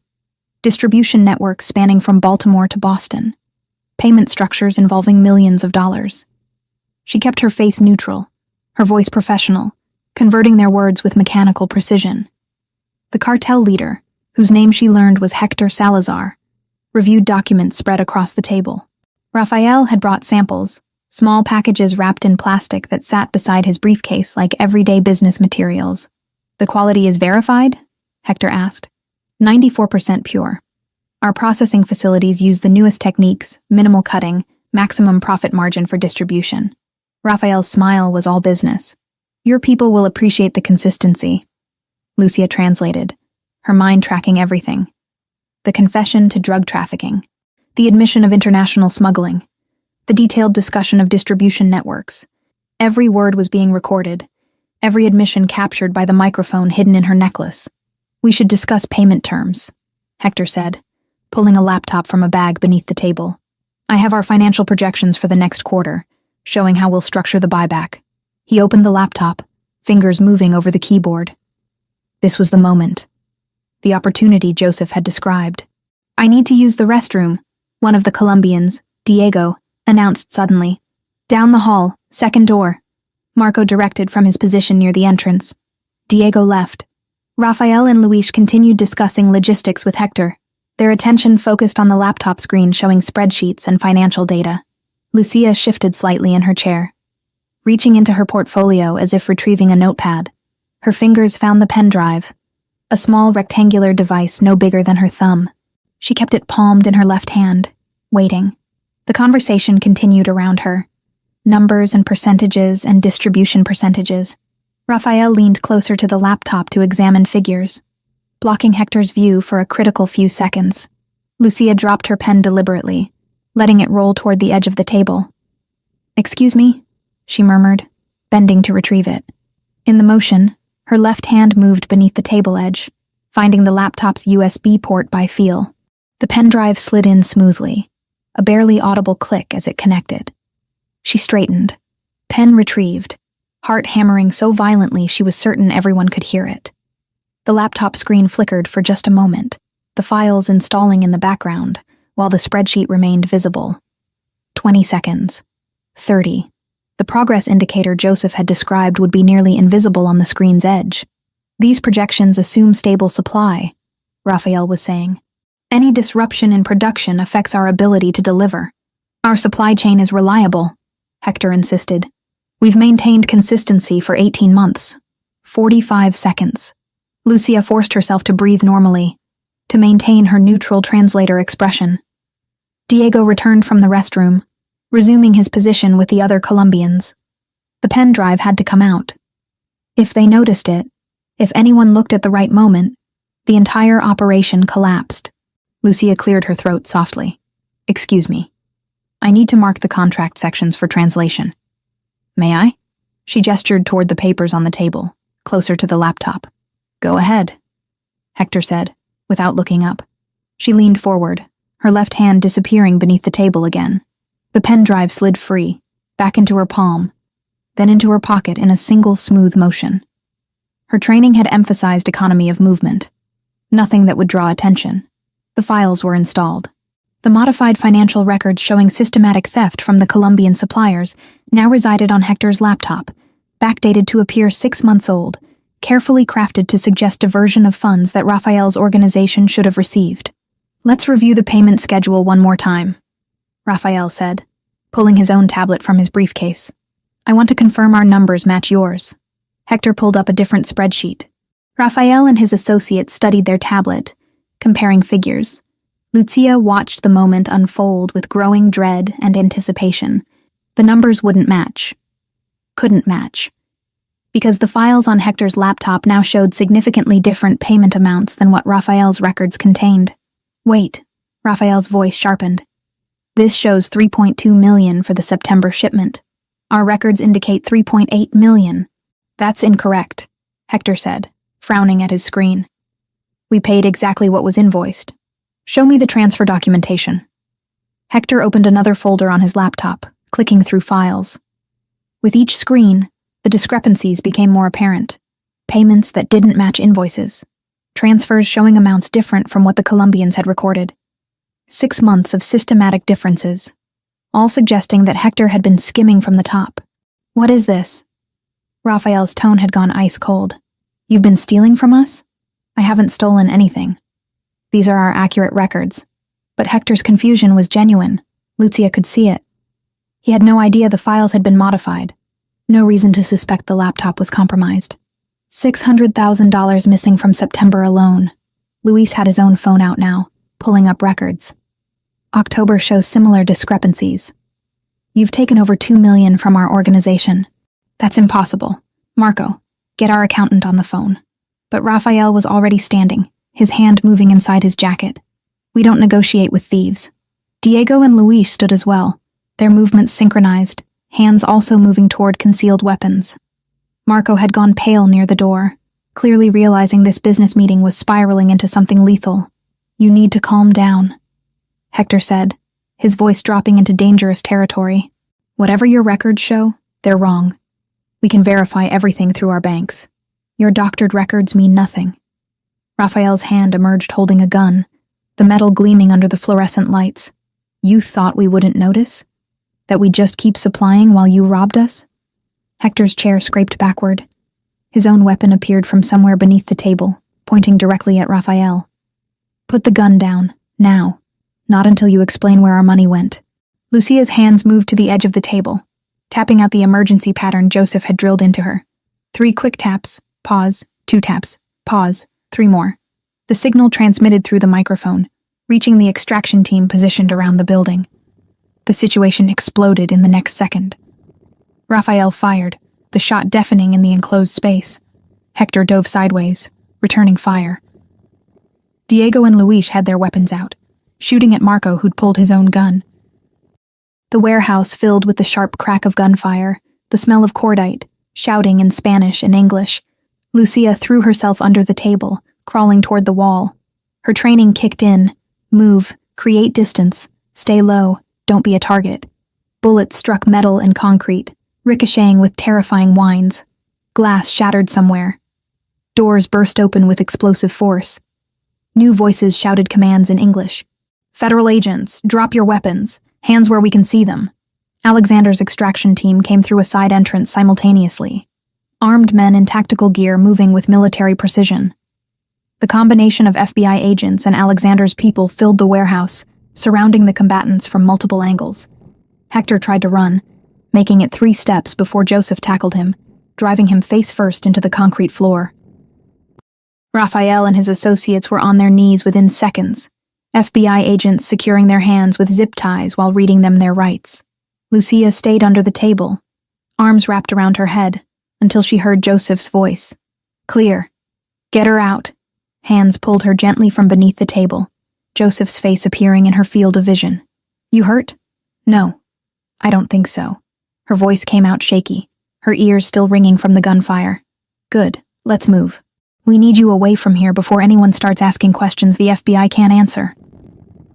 He guided her through the chaos, past federal agents processing the scene, past the Colombians being read their rights, past Hector Salazar cursing in Spanish as evidence bags were filled with the cocaine samples and documents scattered across the table.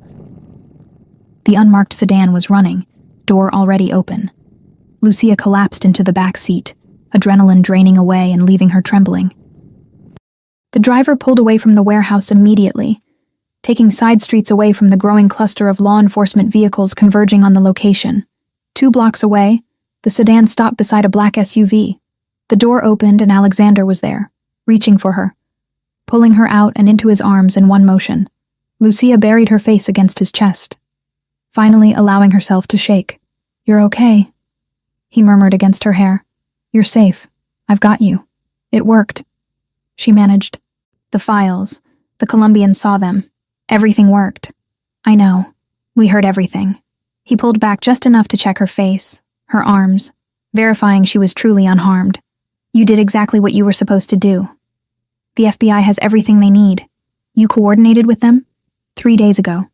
I provided copies of all our intelligence, the intercepted communications, financial documents connecting Hector to the trafficking operations. They've been investigating Sinaloa for months, but couldn't make arrests stick without concrete evidence and testimony from witnesses not connected to either organization." His hands framed her face. "You gave them exactly that. The recordings from today, combined with the physical evidence at the scene, the weapons charges, the cocaine possession. They have ironclad cases against everyone in that warehouse." Lucia leaned into his touch, exhausted and relieved in equal measure. "What happens now?" "Now we let the FBI do their job. Hector faces federal trafficking charges. The Colombians are charged with conspiracy and weapons violations. With their leadership arrested and their supply relationship destroyed, the cartel's eastern operations collapse. No money, no product, no organization to come after you. Are you sure? Joseph's people have been monitoring their communications all day. The moment news of the arrests hit, the cartel started pulling resources back west. They're cutting losses, not mounting rescue operations." Alexander's thumb brushed her cheekbone. "You're safe, Lucia. Really, truly safe. The threat is over." She kissed him, not caring that Joseph and the security team were watching from discreet distances. When they broke apart, she pressed her forehead against his. "Take me home." "Greenwich?" "Wherever you are." She managed a shaky smile. "That's home now." In the following weeks, news broke in pieces. Federal indictments against Hector Salazar and 8 other high-ranking cartel members in New York and New Jersey. Seizure of $3 million in assets and 500 kilograms of cocaine. The complete dismantling of Sinaloa's East Coast distribution network. The Colombian suppliers publicly ended their partnership, releasing a statement about betrayal and theft that effectively destroyed any chance of the cartel rebuilding those connections. Lucia watched it unfold from the safety of Greenwich, working with Alexander on legitimate business contracts, while the FBI built their cases. Ana Russo disappeared from public record, a translator who'd been in the wrong place at the right time. Her testimony sealed as part of the federal investigation. And slowly, carefully, Lucia started believing she might actually get her life back. Not the life she'd had before, waiting tables and scraping by. Something better. Something real. Something she was building with a man who'd risked everything to keep her safe. The threat that had hung over her for months finally dissolved, replaced by the cautious hope of a future she could choose for herself. 3 months felt like a lifetime, and no time at all.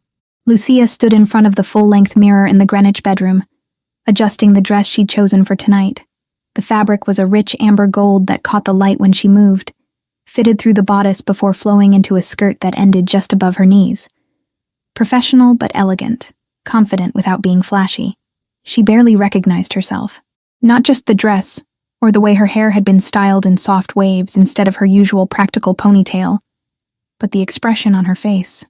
The woman looking back at her stood differently, carried herself with a certainty that hadn't existed 4 months ago. "You look beautiful." Alexander appeared in the doorway, already dressed in a navy suit that fit him like it had been made specifically for tonight. Which it probably had been. "I look terrified," Lucia corrected, turning away from the mirror. "This is a huge event, and I keep thinking about everything that could go wrong." "Nothing will go wrong. You've planned every detail for weeks. The Sicilian producers are flying in specifically because they trust you. The buyers are excited about the product line. This is your success, Lucia. Own it." She crossed to where he stood, reaching up to adjust his tie, even though it was already perfect. "Our success. This only happened because you gave me the opportunity. I gave you the position. You earned everything else." His hand settled at her waist. "Director of International Relations at Bellini Import Solutions. A title you negotiated for yourself, with a salary you insisted be market rate, not inflated because we're involved. You've closed deals with 3 countries in 3 months that other people spent years failing to secure. Lucia had insisted on those terms when Alexander first offered her the job. No special treatment, no favors disguised as business opportunities. She wanted to succeed or fail based on her actual abilities, not because the boss was sleeping with her. She'd spent one sleepless night listing every obligation that would still be waiting when the danger was gone. Rent, utilities, the debts she'd been juggling since college, then walked into his office determined not to trade fear for dependence. Market salary, my own office, complete autonomy over my division, she recited. You agreed to everything. Because you were right to demand it. I respect you too much to patronize you with charity disguised as employment. Alexander kissed her forehead. Besides, you've already proven the investment was worth it. The profit margins on the deals you've negotiated are significantly higher than what we had before. The job had turned out to be everything Lucia had hoped for, and more. She spent her days working with suppliers across Italy, Spain, and Argentina, negotiating import contracts for olive oils, wines, specialty foods. Everything was completely legitimate, the legal side of Alexander's business operations that had nothing to do with the darker aspects of his world. She'd traveled twice to Italy in the past 2 months, meeting with producers, touring facilities, building relationships that went beyond simple business transactions. Her fluency in Italian and understanding of cultural nuances made her invaluable in ways that pure business acumen couldn't replicate. The relationship with Alexander had evolved naturally alongside her professional growth. He spent half his time in Greenwich now, working remotely when possible, making the drive to the city only when absolutely necessary. They'd fallen into rhythms that felt domestic in the best way, cooking together, morning runs through the neighborhood, evenings spent reading in comfortable silence. Lauren visited monthly, always with some excuse about needing to escape Boston, but really just wanting to check on her brother. She and Lucia had become genuine friends, texting throughout the week, planning trips to museums and theater shows when Lauren came to town. We should go, Alexander said, glancing at his watch. The car is ready. Before leaving, Lucia made one stop. The cemetery in Queens was quiet on a Thursday evening, most visitors already gone for the day. She found Carmela's headstone easily, a simple gray granite marker engraved with her grandmother's name and dates. Alexander waited near the car, giving her privacy. Lucia knelt beside the grave, running her fingers over the carved letters. "Hi, Nonna," she said quietly. "Grandma," the word that still made her throat tighten. "I know it's been a while since I visited. Things have been complicated." She smiled despite the tears threatening. "You'd be so proud. I'm using everything you taught me, the languages, the cooking, the courage to speak up when it matters. I have a real job now, one where I actually use my brain instead of just my ability to carry plates." She thought about the night at Vittorio, the moment she'd decided to warn Alexander. "I did what you always said.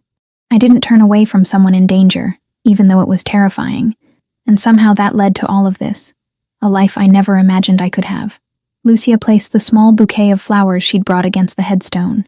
"I met someone. Alexander. He's complicated and dangerous and probably not who you would have chosen for me. But he's good to me, Nonna. He sees me as an equal. Pushes me to be better. Doesn't try to control me even when he's worried. I think you would have liked that about him." The evening breeze rustled through the trees. Lucia stood, brushing grass from her knees. "I'll come back soon, and I'll keep making you proud. I promise." She returned to the car where Alexander waited. He didn't ask what she'd said, just took her hand as they drove toward Manhattan.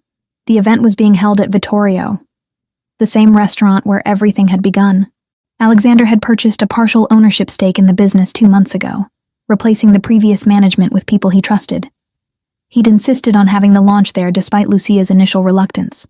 "It's poetic," he'd argued. "You saved my life in that building. Now we're launching a new phase of our legitimate business there. Full circle." Of course, he'd also conducted extensive security checks on every employee, every vendor, every person who would be in the building tonight. Nothing was left to chance. The restaurant looked transformed from the last time Lucia had seen it. White lights strung through the dining room, elegant floral arrangements on every table, a string quartet playing soft classical music in the corner. The guest list included importers, distributors, restaurant owners, food critics, people who mattered in New York's culinary world. Lucia stepped out of the car, Alexander's hand steady at her elbow. Several people were already mingling in the entrance area, wine glasses in hand, conversations flowing in multiple languages. A few heads turned as they entered, recognizing Alexander immediately. "Mr. Bellini? Thank you for the invitation."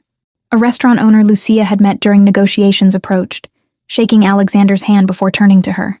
"And you must be Lucia Grant. I've heard wonderful things about your work. The Tuscan olive oil you sourced is exceptional. Thank you. I'm glad you're pleased with it."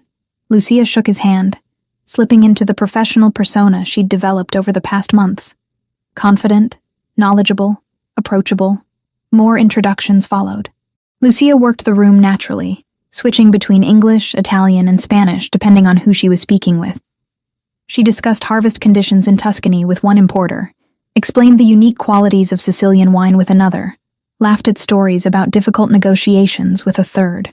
Across the room, she caught glimpses of Alexander doing the same, charming buyers and critics with the easy authority he wielded so naturally. But his eyes kept finding hers, checking in, making sure she was okay. "Lucia," a familiar voice made her turn. Maria, one of the servers she'd worked alongside 3 years ago, stood there with a tray of appetizers. "Oh my God, it really is you." When they said Lucia Grant was hosting this event, I thought it must be a different person. "Maria," Lucia smiled warmly. "How are you? Still working here? 4 years now. But look at you." Maria's eyes swept over the dress, the confident posture, the way important people were gravitating toward Lucia's conversations. "What happened? Last I heard, you'd left for a family emergency and never came back. Life took some unexpected turns." Lucia accepted a small bruschetta from the tray. "I ended up working in import negotiations, discovered I had a talent for it." "Working for him?" Maria glanced toward Alexander with obvious curiosity. "Everyone knows he's one of the owners now. I work for Bellini Import Solutions, yes. He gave me an opportunity and I made the most of it." Maria studied her face for a moment, then smiled. "Good for you, seriously. You always seemed like you were capable of more than just serving tables. I'm glad you found something better." After Maria moved on, Lucia made her way to the back terrace, where the evening air provided relief from the crowded dining room. The city lights glittered in every direction, taxis streaming past on the street below, the endless energy of Manhattan pulsing even at this hour. She was standing at the railing when Alexander joined her, 2 glasses of wine in hand. He offered her one without speaking, simply standing beside her as they looked out over the city. "How are you holding up?" he asked after a moment. "Better than I expected. It's strange being back here, seeing people I used to work with. But good strange, I think." She sipped the wine, recognizing it as one of the Piedmont selections she'd negotiated last month. "Did you see the critic from the Times? She was practically gushing about the product quality." "I saw. You've impressed a lot of people tonight, Lucia. People who don't impress easily. We impress them. This is your company, your reputation. Our company now. Our reputation." Alexander turned to face her, setting his wine glass on the railing. "I meant what I said earlier. You've transformed the international division in 3 months. The revenue projections for next quarter are already exceeding what we hope to see by year 2. Because the products are excellent and we're offering competitive pricing. Because you understand people and culture in ways that pure business analysis can't teach." His expression turned serious. "I need you to know something. When I offered you this position, I did it because I genuinely needed someone with your skills. Not because we were involved, not as a way to keep you close or safe. You earned this role based on your abilities. I know that." Lucia touched his face gently. "You've never made me feel like anything other than a competent professional at work. Even when you disagree with my strategies, you let me make the decisions. That trust means everything. You saved my life that night in this restaurant. But over these past months, you've done something more important." Alexander's hands found her waist, pulling her closer. "You reminded me that building something real, something legitimate, can be more satisfying than all the power and territory I've fought to control for years. You're building an empire without violence.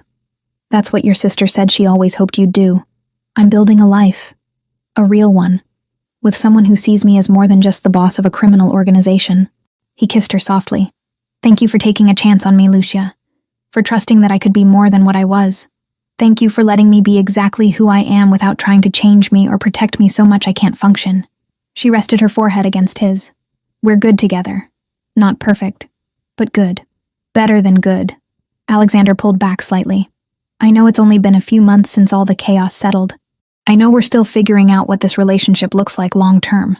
But I want you to know that I'm in this, Lucia. Completely.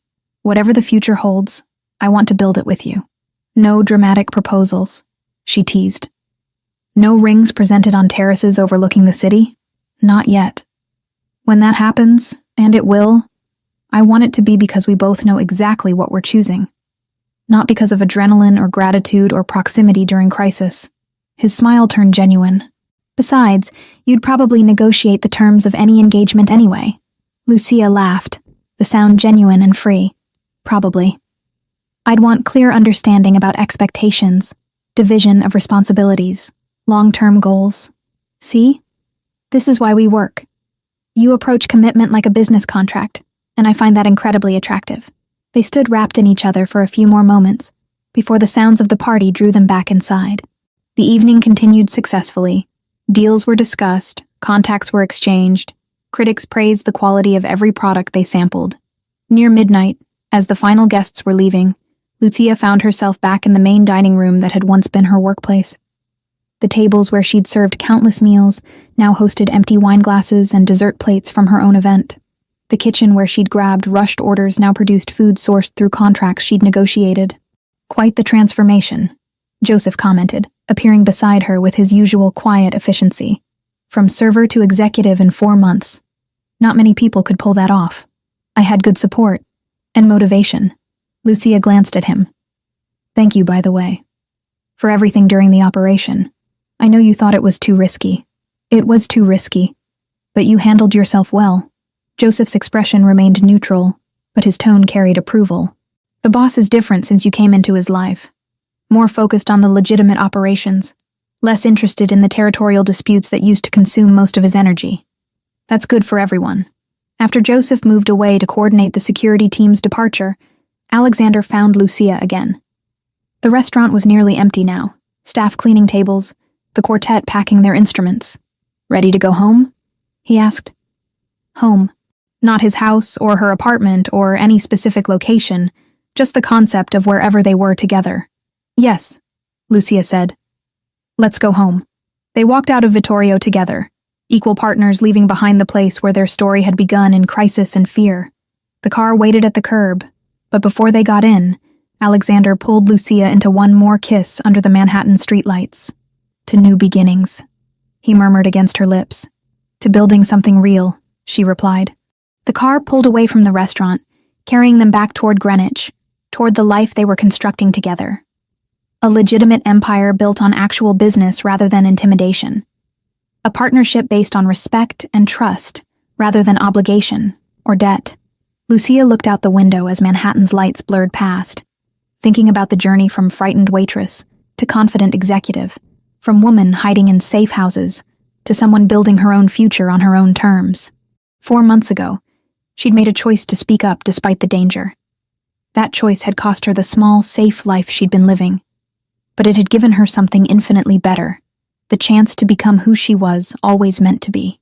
And sitting beside Alexander as they drove through the night toward home, Lucia knew with absolute certainty that she'd make the same choice again, every single time. The end.